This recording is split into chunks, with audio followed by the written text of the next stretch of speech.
right, so today we're in the roles of men and women, part 5. Oh yeah, you're clapping now. Let's see if you're still clapping when I'm finished. All right, so the roles of men and women. Look, this is I say this about every teaching, I guess. This is a really, really challenging and important topic for everyone. And we've been doing this now for 4 teachings. That's about a month's worth of teachings, okay? And quite frankly, there's an awful lot said in Scripture, but there's also not a whole lot, if I can mention it. I mean, there's a lot of places that reference and hint at some things, but there's very few places that openly and overtly just deal with the roles of men and women, all right? And so we're going to cover some stuff today as we're continuing down this journey. And one of the things that I want to talk about as a framework for all of this, okay, is that as a man, as a woman, there are potential variety of roles you can have. Okay, so a man can just be a single man. A man could be a husband. A man could be a father.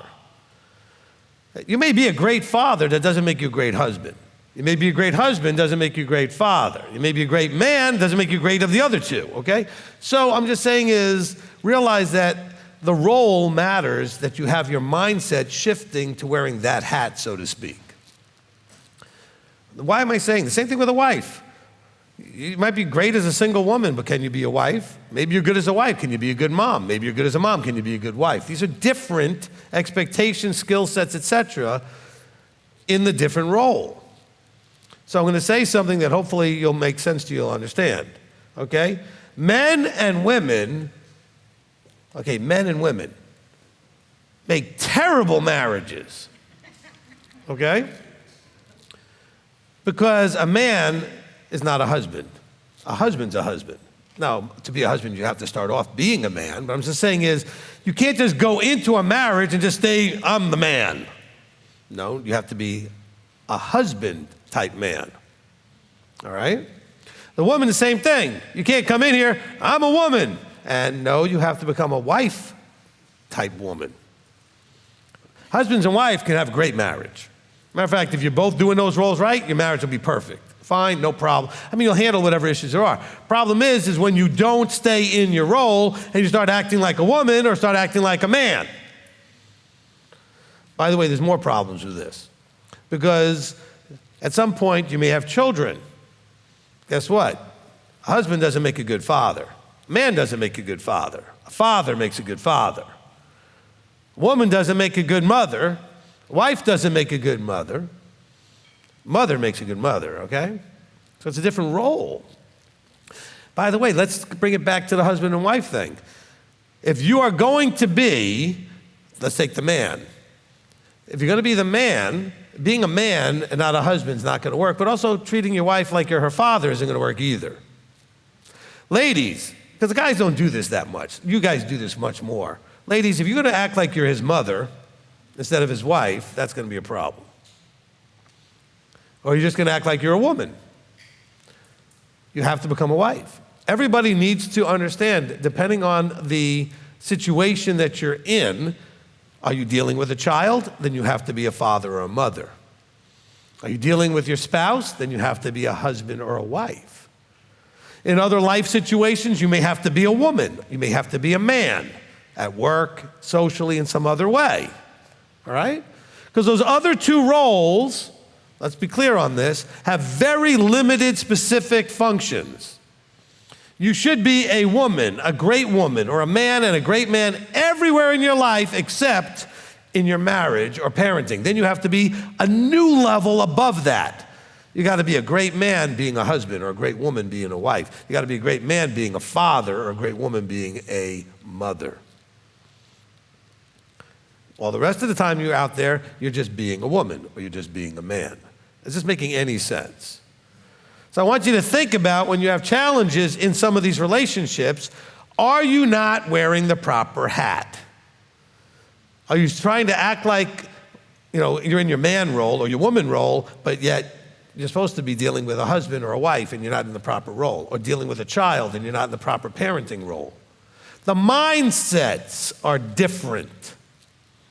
The approaches are different. The expectations are different.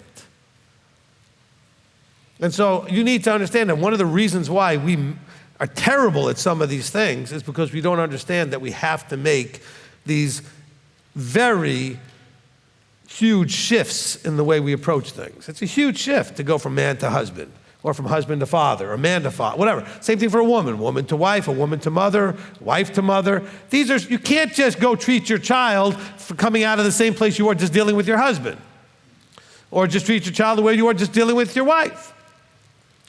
You can't treat them like you would treat your spouse. You can't treat your spouse like you would treat them. And if you're out there in the world, meaning you're functioning out there in society, you can't treat your spouse or your children the way you might interact with people outside of that very closed unit. Not just close, but closed unit. That's a very limited unit.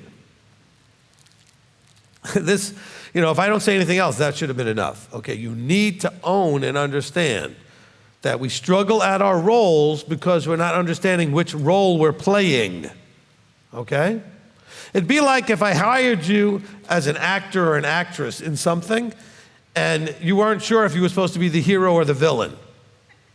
So you start thinking you're the villain or the hero, but you're not. But you start acting in that role, but you got the wrong role for what you're supposed to be doing. Okay? And so that's part of the deal. If you're in a role with your husband and you're in mother mode, that's not going to work. If you're in a role with your wife and you're in father mode, that's not going to work. If you're in a role with your child and you're in a spousal role instead of a parenting role. Do you understand what I'm saying? Okay? I know I'm beating this hard, but I think this is at the crux, the heart of our problem, is that you don't realize you have to shift gears based on the role you are in at the moment. You can't just say, I'm married, I'm a wife. Well, no.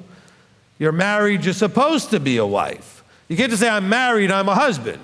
No, you're supposed to be a husband. You have children, that doesn't ought to make you a mother and a father. Well, technically, yes. That doesn't mean that you actually understand how to do the role. Just because you have a child doesn't make you a good mother or a good father. So let's keep that reality in the front of our eyes, so to speak, as we go through this, okay? Because we're going to talk about some of the characteristics that are expectations of men and women, but also I want you to realize that as I'm reading them, they may have slightly different applications or interpretations based on which role you are in at the moment, okay? Because some of you right now are single. And you know what? What works for you when you're single may not work if you actually get somebody and you get married. Some of you are married. You might end up single because you haven't figured out how to do the role now that you're married. Men and women don't make good marriages. Husbands and wives do. Okay? So if you're having struggle in your marriage, it may be a man-woman problem. One or both of you are acting like the man or the woman as opposed to the husband and the wife. Okay, what works single doesn't work married. And by the way, what works married or single doesn't necessarily work parenting. Okay, these are very, very different roles. Okay? And it can go into a lot more variety than that. For example, from a ministry point of view, I've run businesses, but guess what? How I talk to people in my business is not necessarily how I get to talk to people in the ministry. It's a slightly different, or sometimes very different role. And the way I might talk to employees is different than I would talk to staff members to some degree, right?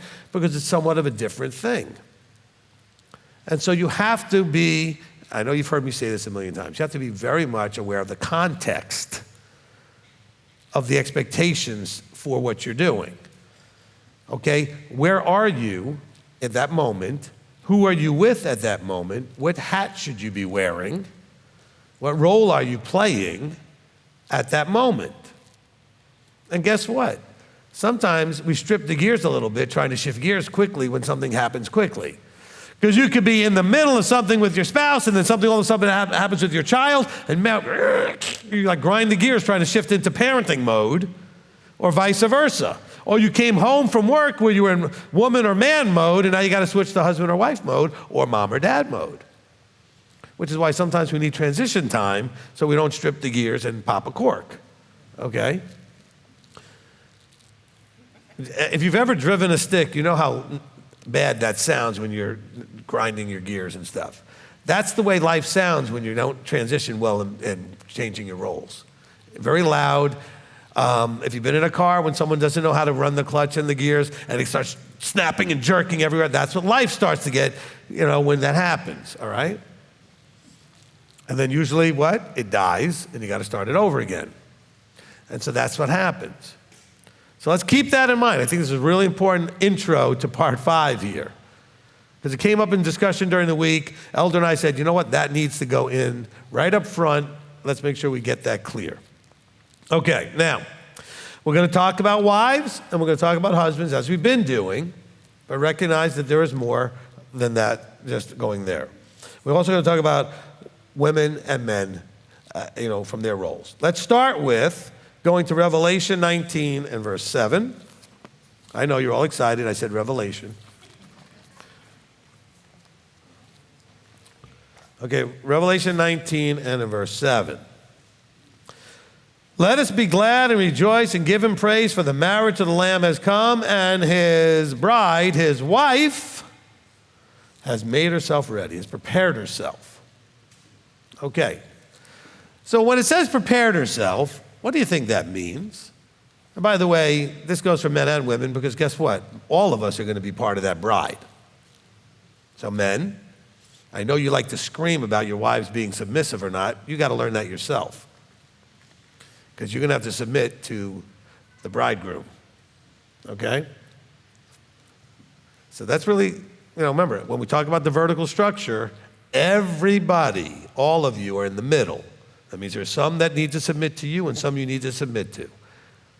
Everybody's in the middle. The only one being in the universe not in the middle, the Father. Even the Son is in the middle. He expects us to submit to him, and he fully submits to his Father. He's in the middle, okay?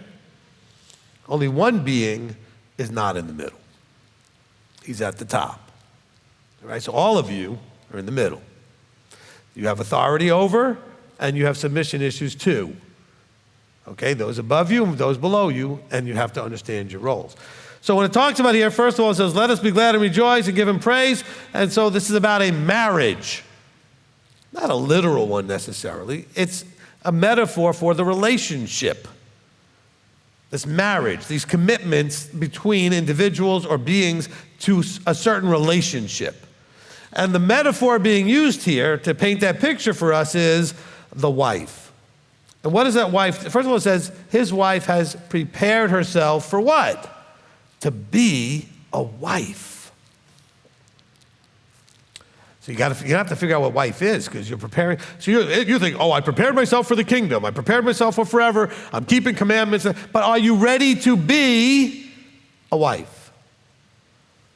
Which means that you are a helpmate to your husband, which is Messiah, that we're there to support everything that's his vision to do. I mean, there's a lot to this that we've been talking about in the other previous 4 parts about the role of a wife. And that, by the way, guys, includes you, which is where you get to practice that in the vertical structure of ministry. If you were to come in and get counseling, and then you would have to be like a wife coming to a husband and being willing to submit to the authority given from the above. See, ladies, I tell you this all the time, but it doesn't always go across maybe the way I want. You have theoretically, how about that? I'll put it that way. You have theoretically, in my opinion, a huge advantage over the men. You may not think that, but you do, because the structure gives you a natural practice field for submission. Because when you get married, that's what you get to practice. Not so easy for the guy. The guy has to now choose, well, you had to choose him. He's now got to choose to come under also. He's got to go find some men he can come under, so he can practice that as well. But you have it already built into the system. And so you could consider that an advantage. Of course, it may not feel like it when the person that you're supposed to be submitting to has no idea what he's doing.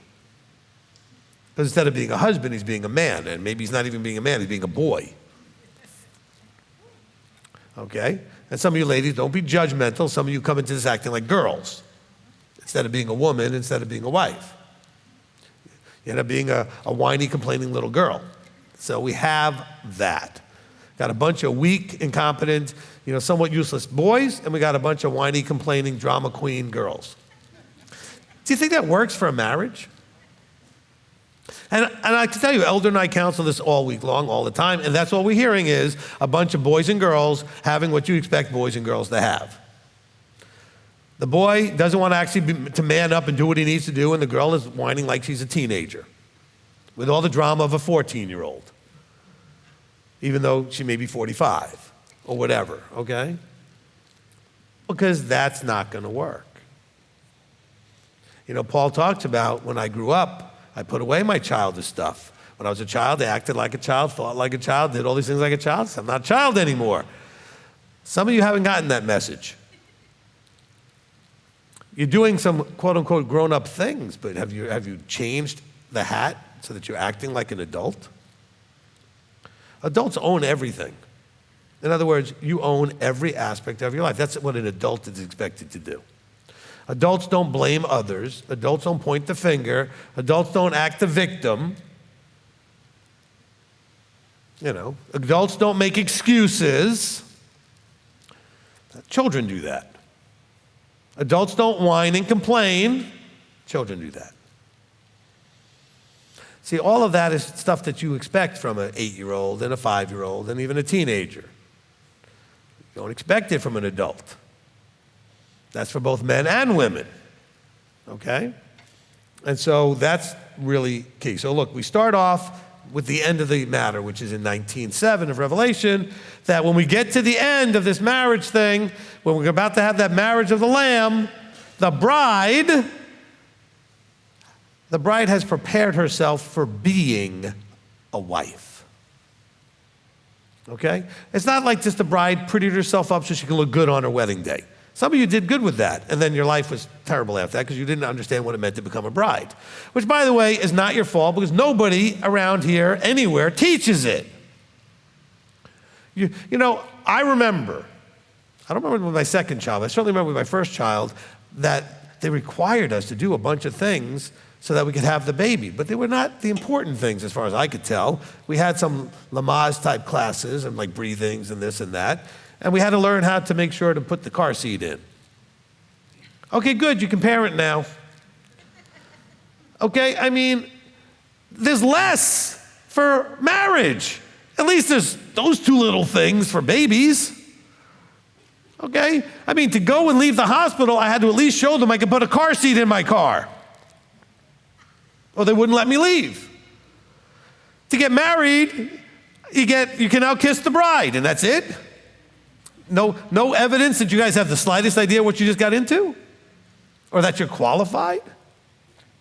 So no, we make some pretty awful decisions because we don't have anybody giving us any guidance. Okay? And by the way, don't just think, some of you thinking, man, I wish I'd had that guidance. I got people that get the guidance and they ignore it anyway. Okay, so don't just think the guidance itself fixes everything.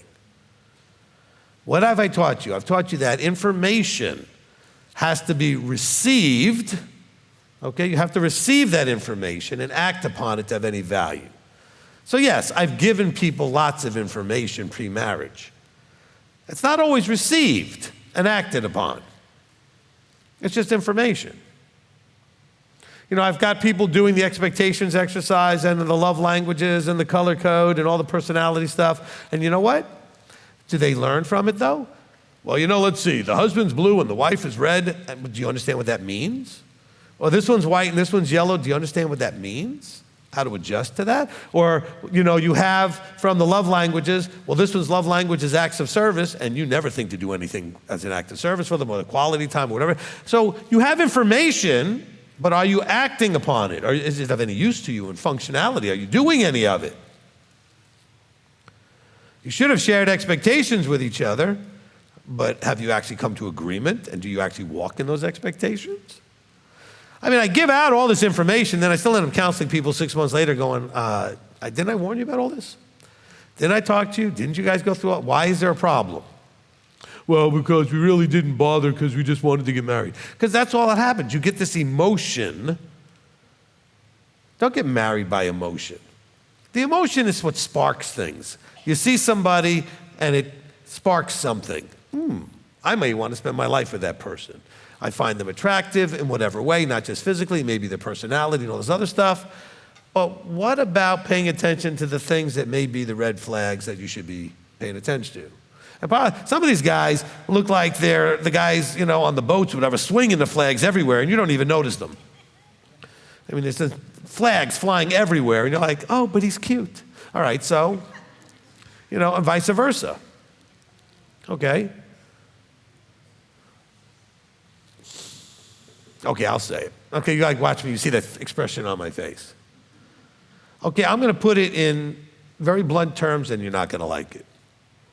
But a lot of you ladies, you're not looking at the guy as a provider properly, whether he'll actually provide for you. You're ignoring that he's not going anywhere, okay? Ladies, don't get all strong, because I'm about to pick on you now. And guys, you have completely not paid attention to that your wife, your potential wife is crazy as hell. Okay?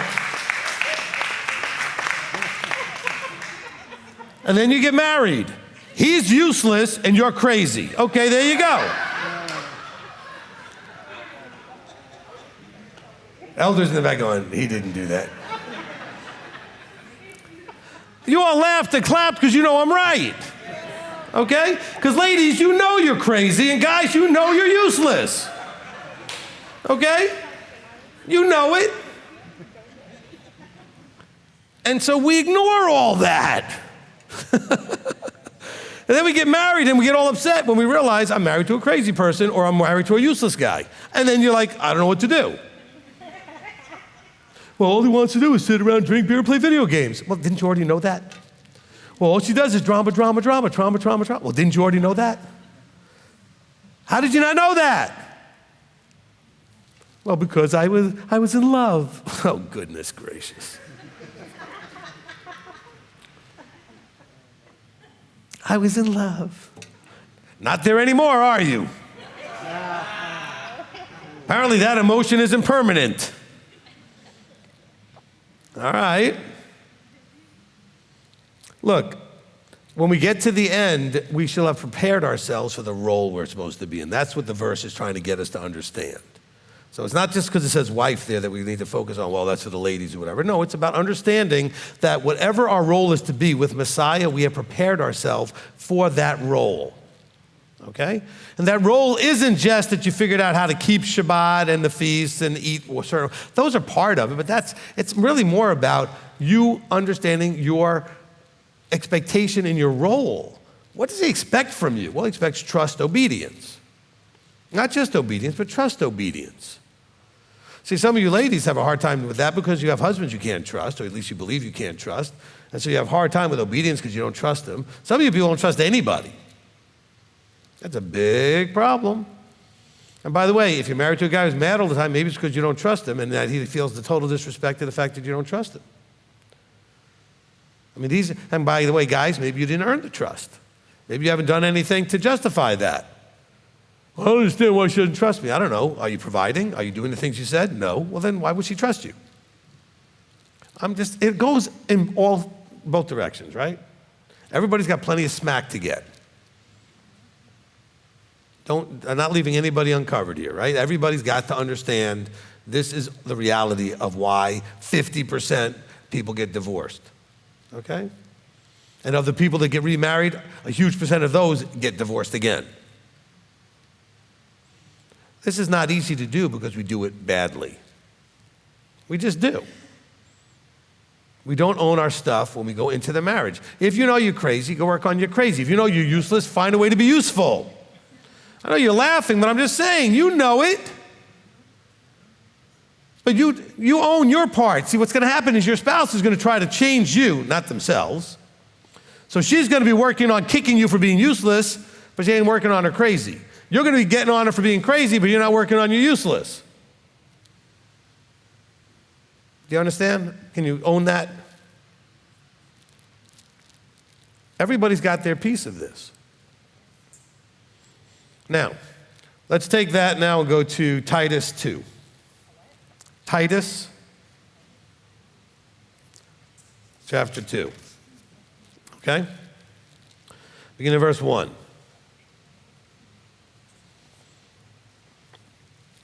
All right, so Shaul is talking to Titus, and he says in chapter 2, verse 1, "But you speak what is fitting for sound teaching." He says, "The older men are to be sober, serious, sensible, sound in belief, in love, in endurance." Okay, guys, now if you're older, you should be these things. If you're not older, you should be aiming at being these things, knowing that that's your expectation as you get older. Okay, sober. That doesn't just mean that you're not drunk. Okay, sober is a mindset. Okay, some of you can act all goofy and drunk without ever drinking anything. You don't have that serious part of you. So that's why it says sober and serious are the first two.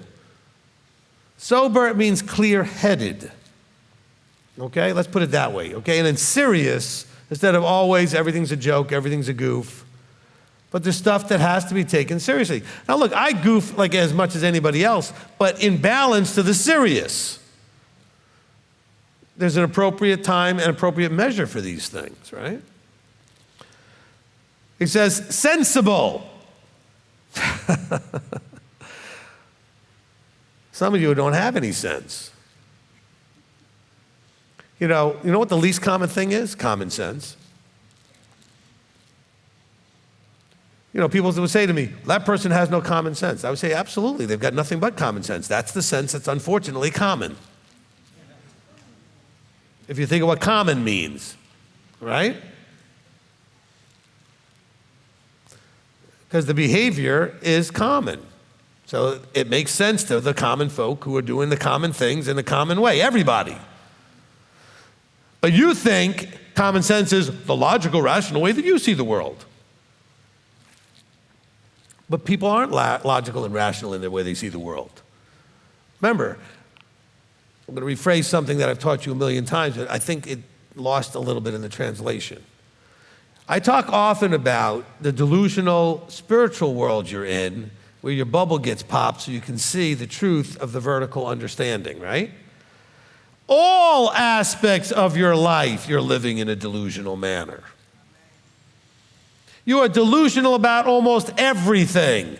Your role, whether it's a husband, a wife, father or mother, a man or woman, sister or brother, part of ministry or not, how you do your job. You live in a delusional world. Your politics, the way you see world government, doesn't matter. You are absolutely not living in reality completely in any of those areas. Okay, you're just not. So when I talk about this, sober, okay, so that means your mind is clear. Serious, so you understand the gravity of things. Sensible, it's hard to do all of this stuff when you're in this delusion bubble. You must be taking the red pill, so to speak, and saying, I want to live in reality. Whatever that is. Because, I know at some point in your life, not everybody, most of you said something as braggadocious or arrogant as, well, I just want the truth. I don't care what it is. I just want the truth. Anybody ever say something like that? But is that true, though? Because otherwise we're going to go to a few good men and say, you can't handle the truth. You say you want the truth, but do you want the truth about your finances? Do you want the truth about your relationships? Do you want the truth about your health choices and your eating habits and your activity habits? Do you want the truth about community? What limit are you putting on this desire for truth? See, the first thing we do in the Level Up courses that I'm doing is I help people to find reality in all the areas of their life. They're going to now do an assessment of every area of their life. I walk them through how to do it so that you actually have an opportunity to live in truth. And of course, once you have the truth, you can make changes to that reality because now you're in reality. In the delusion, you tend to ignore reality or make changes that really won't change reality, but they're going to change the delusion a little bit. Hopefully you're paying attention to this stuff, okay? So be sensible. He says these older men, he says, sound in belief. Sound in belief. So the person listening to 37 teachers who changes his mind on his positions doctrinally every other month, is that someone sound in belief? No. Okay? I know a particular ministry, won't name them, who over the last 25 years has had 14 different calendars. Probably not so many, 3 or 4 different calendars. Every other couple of years, oh no, now we're doing this one.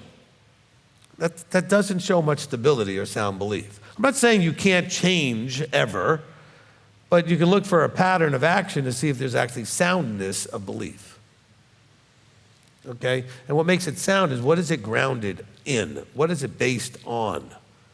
If it's based on the Ephesians 4:11 vertical structure and scripture, and then you're probably in sound belief. If it's based on how you feel about what the teacher just said, probably not sound belief. Your emotions should not be involved in this. Right is right, whether you like it or not. Wrong is wrong, whether you like it or not. Of course, your delusion will convince you that right is wrong and wrong is right. Some of you know what I'm talking about. All of you should know. He says, so they should be sound in belief, in love, okay? So all these things should be done in love. We know what love is. Everybody know what the love chapter is? 1 Corinthians 13, okay? See, these are things that will all be on your m.t.o.i. Israelite exam. Okay, that is one of the questions. You should know what a love chapter is. Where it explains, as Paul defines, love, okay? So they're supposed to have love. They're doing all of this with endurance. Go listen to the Endure and Receive the Crown of Life teaching. So what does endurance mean? People that are enduring, are they whining? No. Are they complaining? No. They're hanging in there, doing the best they can, putting in the full effort to the best of their ability, knowing full well that that's enough. Whether it's getting the result yet or not is not the point. The result that I was looking for is the effort and doing it with endurance, knowing that this suffering of this life isn't worthy of what's coming. Isn't that what Scripture tells us? To worry about the sufferings of this life, what are you even worried about? What's coming is what it's all about. You got to just endure this. And actually, if you figure this out, you might even thrive in this. But there are times, right, no matter how you thrive, you're still going to end up in a bit of a quandary and need to endure, at least in some aspects of your life. So these older men are to be sober, serious, sensible, sound in belief, in love, and in endurance, doing these things in those forms. So that means the sober, serious, sensible, and belief stuff is done with love wrapped around it, love as the approach to doing it, like we would say, Torah observance in the form of, or with the aspect of the fruit of the Spirit. You're going to keep commandments, but you're going to do it with love, joy, peace, patience, etc. That's kind of what he's talking about here. Older women, ladies, your turn. Likewise, are to be set apart in behavior. Okay? So set apart in behavior is be careful what you're doing out there in public. Okay? Your clothing should matter. I know it's a cultural, subjective thing, but you know where you live, and you know where you are, and you know what is appropriate. Okay? I'm not going to sit here and make rules coming from the podium. The rules may be different in whatever country you're in, and your culture and expectations. But you know where you are, and you should adjust to that, knowing it. Okay? Now, not slanderers. Now, it's interesting. The men were to be sober and serious. The ladies were to be set apart in behavior, not slanderers. Apparently, the ladies are given, it says here, the belief is that they're given more to the gossiping, talking about people. And I have to say that's true, as a percentage. I'm not saying men never do it. I'm just saying is, as a percentage, ladies, when they get together, talk about people. More than guys talk about people. Guys talk more about events and things like that and stuff that's going on than the ladies do. I'm not saying as a 100% rule. I'm just saying as a general thing, right? So it's interesting that that was put here. He says, not given to much wine. In other words, to be sober, have your head clear, not given to things that might cloud your head, whatever that would be. The wine is simply an example of that. Okay? Teachers of what is good. Now, people right away will stop there and say, oh, the ladies are supposed to teach. Wait, read the next verse. in order for them to train the younger women. So all of this is to teach the younger women what? To love their husbands, to love their children.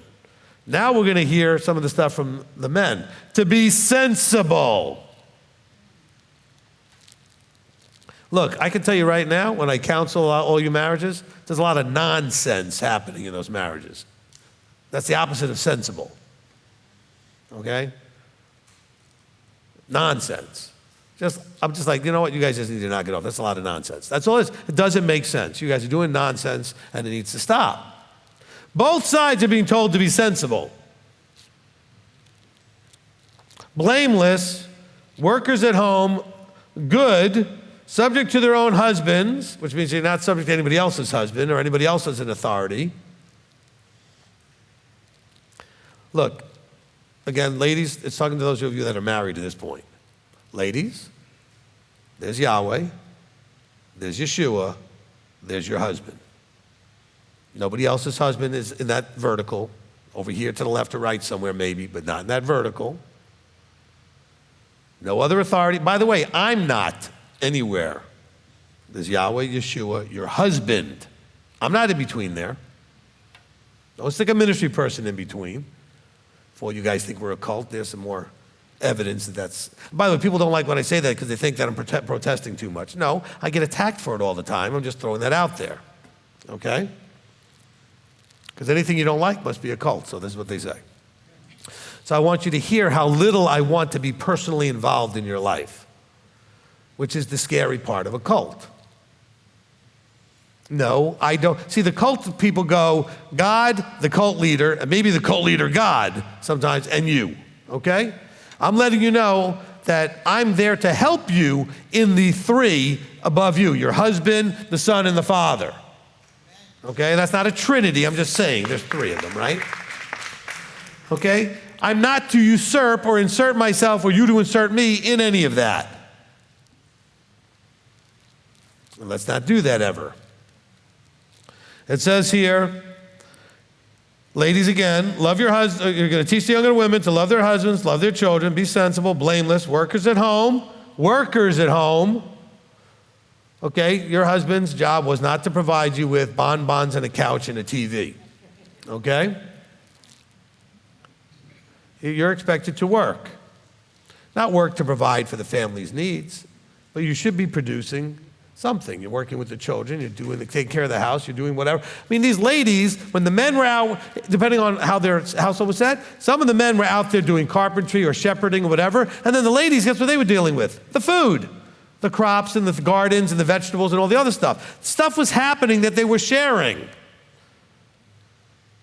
The ladies weren't just sitting home, homeschooling their children.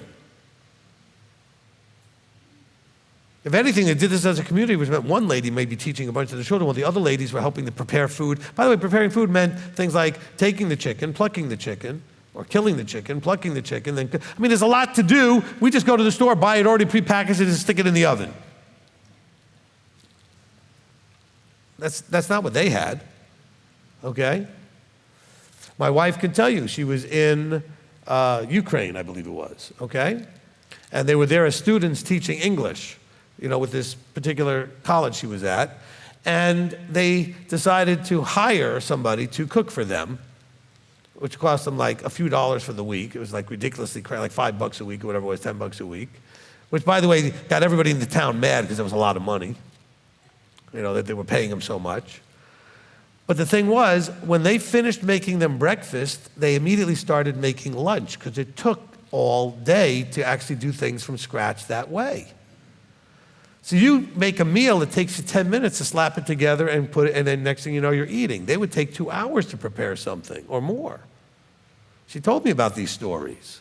See, we're not in that world mostly. There are people in the world like that still today, but most of us live in more, technology-based, we have all these luxuries of things like refrigerators and stoves and ovens and all these other things, which they did not have, all right? So ladies, it says you're going to teach the younger women to love their husbands. By the way, ladies, so you don't sit there and tell them about what a jerk your husband is and now men are all evil. You're supposed to help them to love their husbands. But if you don't understand what that looks like, then how can you teach it? Because you don't love your husband. At least not scripturally. You don't know what that means. So how are you going to teach a younger person how to do it? He says, workers at home, good, subject to their own husbands, in order, this is the reason, in order that the word of Elohim is not evil spoken of. This is important that we're getting this, all right? This is all in order that the word of Yahweh doesn't end up being spoken of as being the problem. See, a lot of you will quote scripture at your spouses or whatever, but you're misquoting it, all right? Also, I'm going to point you to the plank and the twig. Never, okay, never throw verses in your spouse's face unless you're perfect. That means none of you get to do it. Because otherwise, your spouse can throw the verses right back in yours. Because you will have stuff that you don't do right either. Because some of you will be like, well, you know it says here. Well, then he goes, well, you know it says here, okay? So who's going to want to have that little battle? You got twigs and planks, and you're smacking into each other. All right? Problem is they're both planks because you're looking at each other. Now, verse 6, likewise urge the young men to be sensible. So again, there's supposed to be training of the young men by the ladies or the men. It doesn't really specify that here. I mean, it could be the ladies because it went right after the ladies in terms of raising up their children. But a lot of this stuff was done differently in these days where a child didn't just get shipped off to school or homeschooled. The child was raised by mom, the daughters, to do what mom was doing. So the daughters learned how to handle the vegetables or handle the cooking or the cleaning, whatever. They learned how to do these things. The boys were sent out to do the trade, fishing, carpentry, shepherding, whatever the man was doing. That's what was the process of growing them up, teaching them responsibility at a young age. Our 18-year-olds today could not even remotely handle what a 12-year-old handled 200 years ago. Okay? I'm just going back 200 years. Go back further, where they were responsible for handling the plowing and running. Look, even go back in the industrial ages to young children driving big giant tractors before there was a teen in their age. Okay?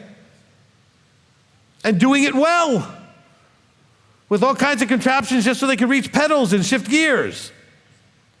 But they could do it. Your child doesn't even want to get a driver's license. At 18. Could you imagine your kids being made to get up at the crack of dawn, go and milk cows, get eggs from chickens, go and do all this stuff before barely they would normally have even woken up. They're doing this when the sun came up, 5, 6 in the morning. Could you imagine your children doing that, most of you? They'd look at you like you're insane. Oh, they'd call CPS, call you abusive, because you want your children to wake up and do work. Everybody's spoiled. And everybody's doing the spoiling. Well, I just want them to have it easier than I had it. Why? Is that really going to help them? Now, maybe you were abused, so don't abuse them, but don't coddle them. Raise the bar of expectation. All right, likewise, urge the young men to be sensible. Show yourself to them an example of good works in all matters, in teaching. Show uncorruptness, seriousness, soundness of speech beyond reproach, in order that the opponent is put to shame, having no evil word to say about you. Okay, let's be clear here what we're dealing with here in verses 7 and 8. This is now talking about things for both men and women. Okay, we've now shifted gears a little bit. This is for everybody. All right, show yourself to them, the children, an example of good works. I need to redo the teaching. Excuse me. I need to redo the teaching. Well done, good and trustworthy servant, because part 1 defines what good is. Yeshua says there's none good but one. So only the things of the Father are good. So when it talks about show yourself to them an example of good works, it means doing the Father's works. What are the Father's works? Torah. Okay? In all matters. So how are you applying Torah in all matters? Let's see, it goes back to the V'ahavta, when you lie down, when you rise up, when you're in your house, when you're walking by the way, in everything you do, like bound to your hands, how you think is frontless before your eyes, right? So in all matters, so no hypocrisy here. He says, show yourself to them an example of good works in all matters. In teaching, show uncorruptness. So in other words, don't teach them one thing, you're doing the opposite. And don't teach them the loopholes that you think are there or ways to get away with anything. Teach them to be incorruptible. Because corrupting means you're showing them a twist, a way around. Don't do that. In teaching, show uncorruptness, show seriousness. You know what? I think we have a real problem, and I know I've said this recently, with what I'll call levels of response. I didn't say that last time, I'm going to call it that way. In other words, if we treat everything the same, then there's no level of response variety to help people know what's more important or more serious. So if you tend to react to this high level about everything, how do they know what really is that serious? Because you're reacting to everything the same. Or if you don't hardly react at all to everything, then how are they ever going to know anything is serious? Because you never react to anything with any level of seriousness. So you need to have this variety of level of response, appropriate, sensible, to what's happening. Okay? Kid knocks over his bowl, spills his cereal and milk on the floor. You flip out as if he just wrecked the car and almost died. It's not the same thing. Okay? So where are the gradations? Where's the variety of levels of response that are appropriate to the situation? Husbands and wives, you have this problem all the time. Your husband does this or your wife does that, and you react to everything the same. Then how are they supposed to ever know that you just don't think everything's that serious? Or you react, or you don't react at all. I've got a lot of people complaining their spouses don't react to anything. So go either way. But where's the gradation? All right? You may say, for example, well, this person doesn't care about anything. And they may not react like as if they care about anything. Now, they may care about stuff, but you don't demonstrate it in any way in terms of your level of response. How does the person know? Or they might say, well, this person's always angry and screaming. Well, are they really? Or are they just not agreeing, or they're disappointed, or they're frustrated? Well, there could be gradations of things, but are you paying attention to the gradations? And are you actually reacting with different levels or grades? All right? Now my wife has to learn and figure out sometimes how that works, but I've got lots of different levels of my voice. My voice can be very strong and quiet. My voice can be screaming louder than you ever want to hear. And so I have to be very careful, and so does she, that we're reading it correctly. What does that volume and reaction really mean? Am I interpreting it correctly? And am I using it correctly in some way? All right? Some of you think, well, there's never any reason to do this. Well, there is reasons for everything appropriately at times. Okay? Well, there are also lots of times where what we're doing is not reasonable and not appropriate. I'm saying that we have both sides of that. Okay, because I know a lot of people say, well, there's never a reason for this. Well, maybe there is. Maybe not often. But I'd be careful with nevers and alwayses, okay? Let's not go with those.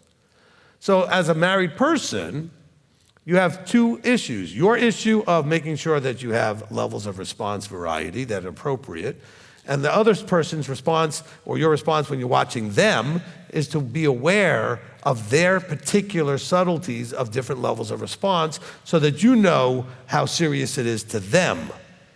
And you're not just reading everything the same. Does that make sense? Okay? Make sure your levels vary appropriately, and make sure that you're paying attention to their levels varying appropriately.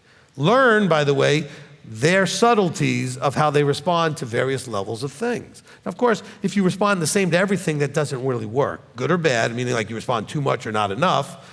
If it's the same with everything, how is the person ever going to know how you really feel about anything? Okay? My father was one of those ones that was extreme and responded the same in a bad way to everything. Look, you have to leave room for something really actually does happen that's really that extreme that you have some level to go to, so the person knows that this thing is much bigger than this other junk that I've been upset about or reacted to in a certain way, my response. Because he's saying here, look, he says, you need to do these things, okay? Back to where we are, verse 8, okay? Soundness of speech beyond reproach. Soundness of speech. So what is soundness of speech? Okay, so soundness of speech without reproach is not talking about, you ready for this? You're not going to like this. It's not talking about bad words, okay? Soundness of speech has to do with how sound your speech is. Is your speech appropriate to the situation? Is it grounded in reality? Is it sensible? Okay? That's not talking about the choice of the word or language you used, which, by the way, also might not be sensible or appropriate in a situation. But I don't want you to get distracted and go, see, it says it right there, so you need to watch your language. That's not what it's talking about. Soundness of speech is that my speech has to be soundly appropriate to what's happening. The words I choose, which, by the way, I could use all the clean words you would agree with but you still might realize it's not the right words for what the situation is. Even though there's nothing bad words about it, but if it's not grounded in the situation correctly, there may not be soundness in the speech. Okay? Because otherwise, we're going to run into something that Yeshua was always very much against, which is hypocrisy. And let's not end up in that place. Soundness of speech beyond reproach. That sounds to me like more of an integrity issue in what you're saying be sound. So if you're going to say A when something happens, and then later say A when the same thing happens, and later say A, well, guess what? That's beyond reproach. You're doing the same response all the time to the same thing. But what if you react A to the thing, and the next time you react B, and another time you react D or F or G or H or whatever, right? You're all over the map. There's no soundness to that. Then the person can't figure out how to read you. I don't know what to do. Last time you reacted this way. The time before that you reacted that way. So, see, to me this means it's an integrity issue. Okay? Soundness of speech beyond reproach. In other words, you can count on that I mean what I say, and I said what I meant, and it will be the same if this ever happens again. Does that make more sense? Okay, because some of you use it as a weapon because of foul language and everything else. And good. I'm not supportive, by the way, of foul language. I think language is language. There's appropriate uses of all words at the right situations and the right people, whatever. Okay? Which means that if you don't like it, then the person who you're dealing with should know that you don't like it and be careful about using words that you don't like because they wouldn't want to cause a problem for you. But also you have to realize sometimes it's the right word. And I know a lot of people out there don't like that. I don't care. It's too bad, all right? Language communicates. Words communicate. Sometimes the words you want me to use don't communicate what I'm feeling. Now, of course, if you use certain words over and over and over again for everything, then they lose their meaning. Do you understand what I'm saying? Okay, I grew up in New York where the S-bomb and the F-bomb, which I won't use the words, but you guys know what I'm talking about, were in every sentence. Therefore, they lose any value or meaning. You got a person that never uses those words, and they're that upset and something really terrible happened, all of a sudden that comes out of their mouth, you know something just happened. Okay? Because they don't usually go there. So now there's a value in the communication. You understand? All right? If Elder ever lets a word like that slip, because I know he's big on this stuff, I know something just happened. Okay? Because he's very much not someone who likes to use those words. And I'm not saying he does let them slip. I'm just saying, but I know him that it would mean something. Okay? It would mean something. And that's really what language is about, communication. All right? And so let's be careful with that. All right, let's get to understanding what's going on here. So as you men and women, and your roles as wives, etc., and husbands, but also it's talking about raising children or parenting, it says you need to be careful that you're doing this. You're showing yourself to whoever.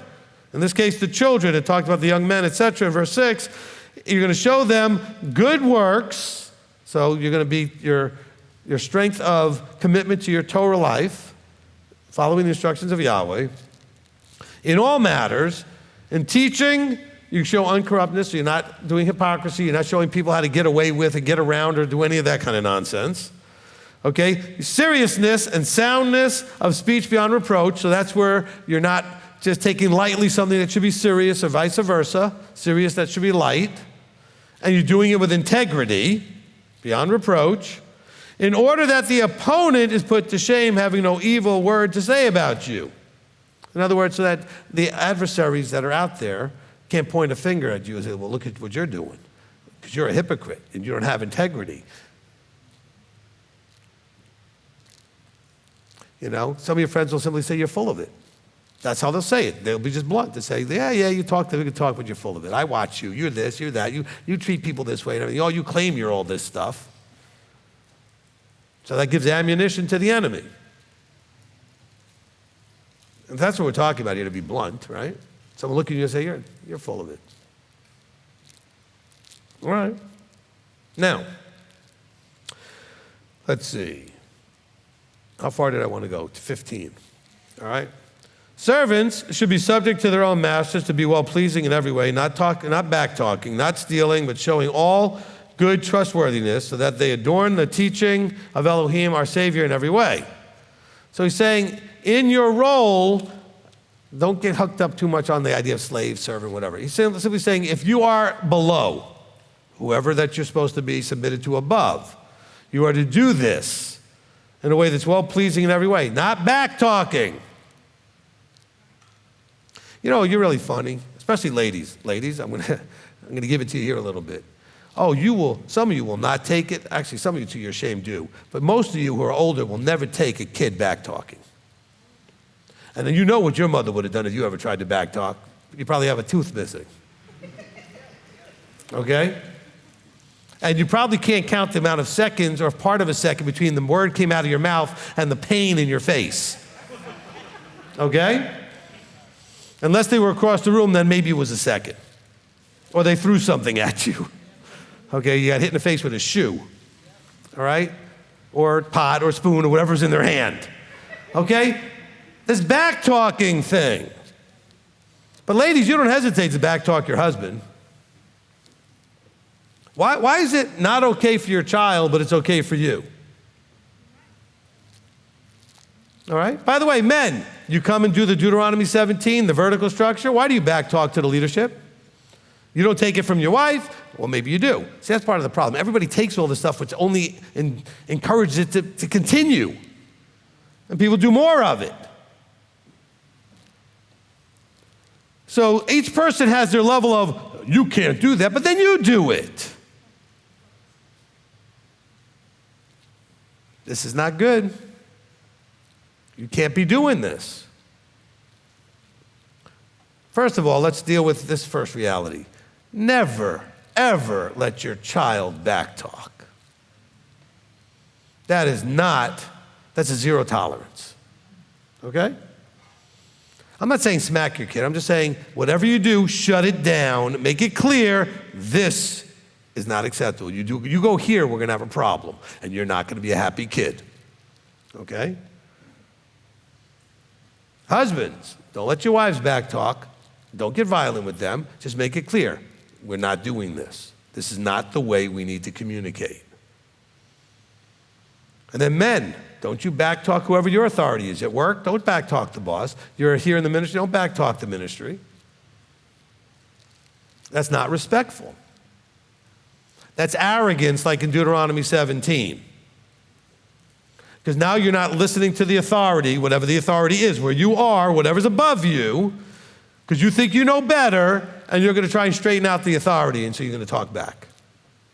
Don't talk back. Now, that doesn't mean, guys, this is where we get the guys who are boys. Boys, because if you were men, this wouldn't be a problem. But boys, disagreeing with you is not back talk. Having an opinion of their own is not back talk. Okay, let's be careful with that. Back talk is a very straightforward, in-your-face disagreement of disrespect, okay? You tell them no, and they say, well, too bad, I'm doing it anyway. That's back talk. So, ladies, you're allowed to have an opinion. Ladies, you're allowed to even debate on some levels with things. But once the man says, this is what it is, anything after that is back talk, all right? And so we just have to be careful. I'm not giving license to the guys to just get in their wives' faces, and then the wives feel like they can't say anything. No, you should be able to say something. However, once he says the discussion is finished, the discussion is finished. I know you're not going to like that. Well, you picked him and you're married to him. That's not my fault. I'm serious. I mean, you picked him. Nobody made you marry him, okay? We don't have too many shotgun weddings here. So nobody made you get married. You chose this. Just remember that every time you have a fight with your spouse. You picked this, all right? Nobody to blame but yourself. Okay, let's be careful with this thing. So he says, servants should be subject to their own masters. So that's a submission thing, right? To be well-pleasing in every way, which is, by the way, how do you do the well-pleasing thing if you don't actually know what pleases them? That's why Yeshua tells us that we are to seek out what is well-pleasing in the sight of the master. You have to try to search out to understand what pleases the one you're serving. So ladies, don't assume you know what pleases your husband. Ask him, or pay attention to how he reacts to different things. Now, by the way, guys, you should be pleasing your wives as well. Ask them what's pleasing to them. Watch how they react to different things. You guys are incredibly stupid at times, because you'll do the same thing. Well, this is the definition of crazy. You'll do the same thing over and over again and act like you're surprised that it didn't please the other person. Well, I do all of this for him, and he's like, but I don't want that. Or he'll say, I do all of this for her. She's like, well, who cares? And they're like, but you're supposed to be pleased, but I'm not. And we're dumb. We do not receive the feedback. So we keep doing. I watch parents do this with kids. I say them all the time. I got different parents doing something for their son or their daughter. The son or daughter really doesn't appreciate it. It always blows up in their face. And I say, why do you keep doing this? Well, because I feel bad for them and I love them. And so, but they don't want it. But they need it. But it doesn't matter. They're not, just because they need it is irrelevant to them. If they don't want it, they don't want it. So why force yourself? Well, because you want to, it's the blue thing, right? You have to go in there and fix everything. I have to impose myself. Stop doing that. Find out what is pleasing to them. Okay, especially when you're in the servant role. You're in the submission role. You're in the vertical, you're underneath somebody. So figure out what's pleasing to them. Ladies, this is a real problem for most of you with your husbands. Very few of you make any effort to figure out what actually pleases them. You're more focused on them doing for you. You forget, I said this in one of the earlier parts of this, in Genesis 1, you were made to be his helpmeet, not the other way around. Well, I don't understand why he doesn't help me. I don't know, what are you doing to help him? You were designed to help him. That doesn't mean he shouldn't help you. My wife will tell you, anything she asks me to do, I'll pretty much stop what I'm doing, go over and help her do it. But she should be looking to figure out what help I might need. Men respond to requests. You need something, just ask them, they'll do it. Guys, generally speaking, is that not true? Just ask and you'll do it? Ladies are all thinking, well, I shouldn't have to ask. No. That's what the man should be thinking. He shouldn't have to ask because you're there to help him. But by the way, you do need to ask whether or not it's actually what he wants. Okay, you need to ask him. He shouldn't have to ask you. You should be learning what he needs and anticipating it. I'll give you an example. This is kind of maybe a weird example, but hopefully it makes some sense. In the vertical structure, whoever's underneath is always in the wife sort of role. Okay? Whoever's on top is in sort of the husband sort of role, right? Whatever relationship it is, that submission versus provision thing. So, years ago, we were in a different building, and the person who was right underneath me in authority, that was my assistant, like what elder does now, right? noticed that I would, after services ended, walk over to the back cameras when people were getting ready for Oneg, pop a chip out of the camera and load it into the computer so that I could start downloading the video and stuff, because we didn't have the technology we have right now.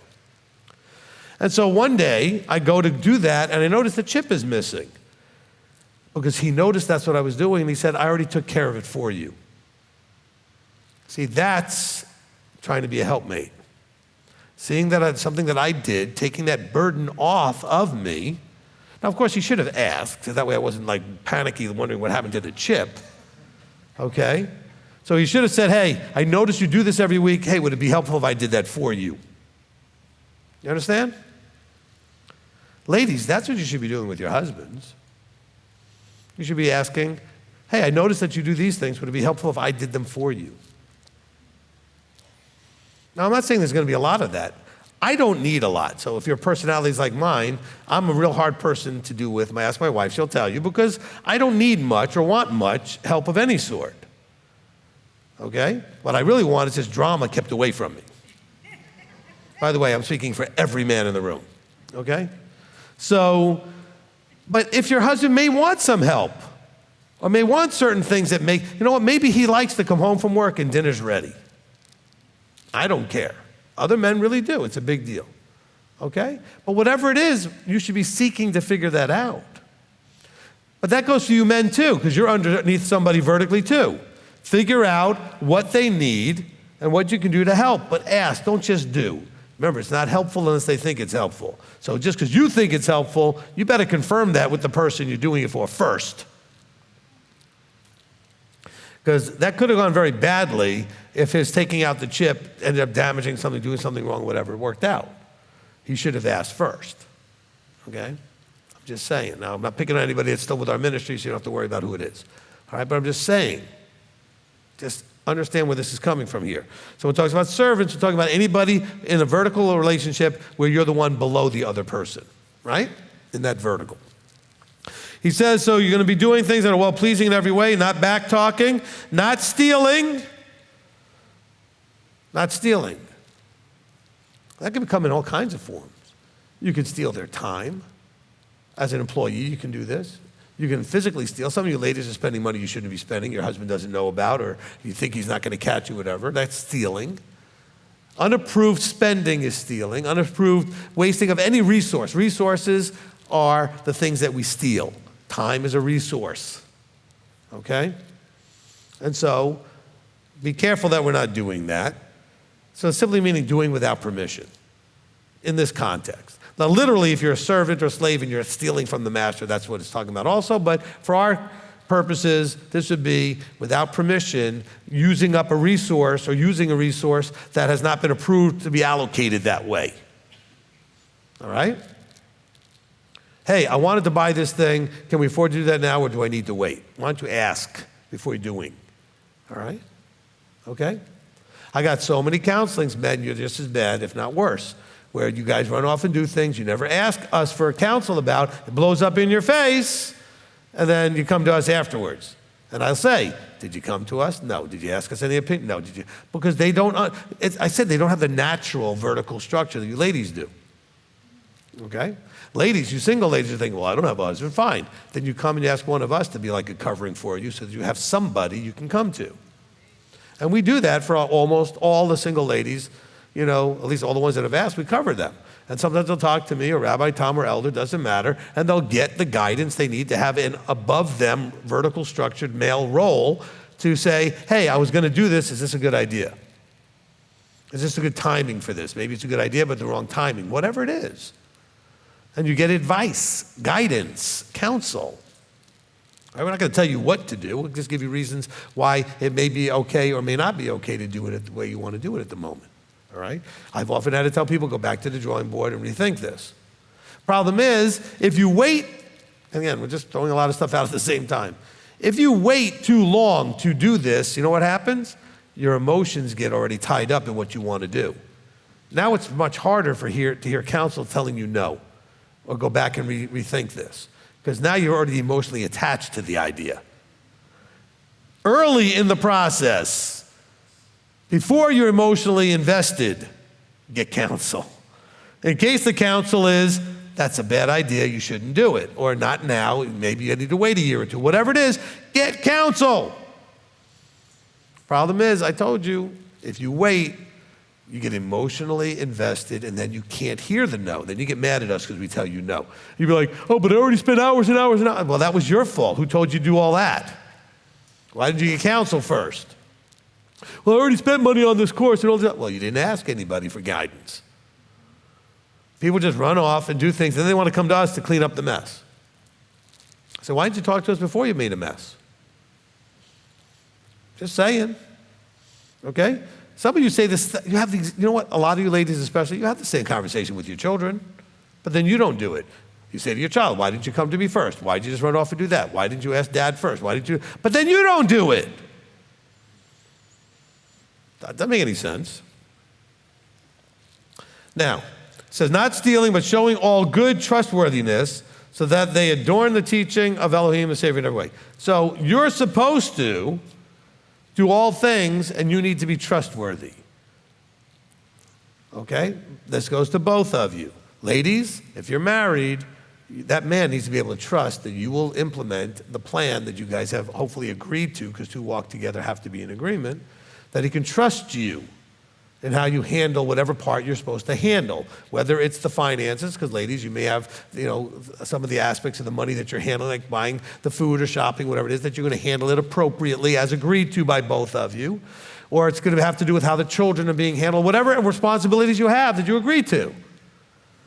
You got to be trustworthy. Guys, you got to be trustworthy too. That woman needs to trust you. Now, I'm not telling you need to demand that they trust you. You need to be trustworthy. But ladies, trust them unless there's a real reason not to. Some of you don't trust anybody. That's part of the problem. A lot of you men don't trust yourselves. Get counsel, get guidance, get a mentor, get a coach. These are things that we all need so that we can do these things correctly. All right? Let's see. We'll stop there, all right? We'll stop there.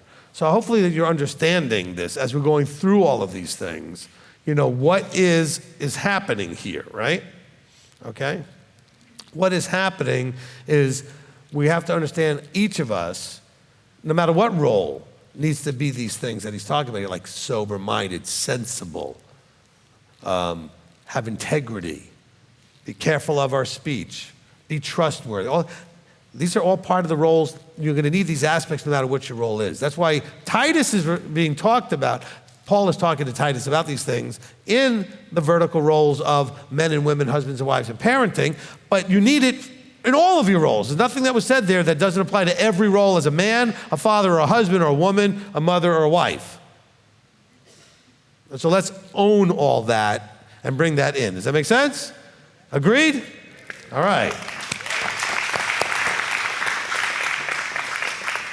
Father, we come before you, and Father, we are desiring to truly embrace what you made us to be, whether it be a man or a woman, and the roles that you have for us to play, from being men and women to being husbands and wives to being mothers and fathers. So Father, help us to truly embrace, in clarity of reality, sober-mindedly with clear minds, what it is that you are giving us, sharing with us, so that we might receive it and appropriately act upon what we've received. May none of you, Father, none of the people listening, use anything that was said today as a weapon against their spouse. It was never intended to be that. May all spouses look at what was said and only look at themselves. And only look at the other for how you're doing to them, not how they're doing to you. This is not for you to examine your husband or your wife.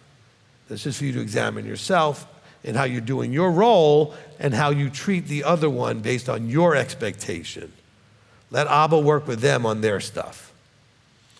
So, Father, we come before you asking shalom and peace that goes beyond all understanding be poured forth, a lot of patience, all the fruit of the Spirit. Pour out your Spirit upon everyone so that they would have the fruit of patience and love and tolerance and all of that stuff that's needed to have a marriage really work and deal with our junk. Father, we thank you, we praise you, and we ask all, in the name above all names, Yeshua our Messiah. Amen. Amen.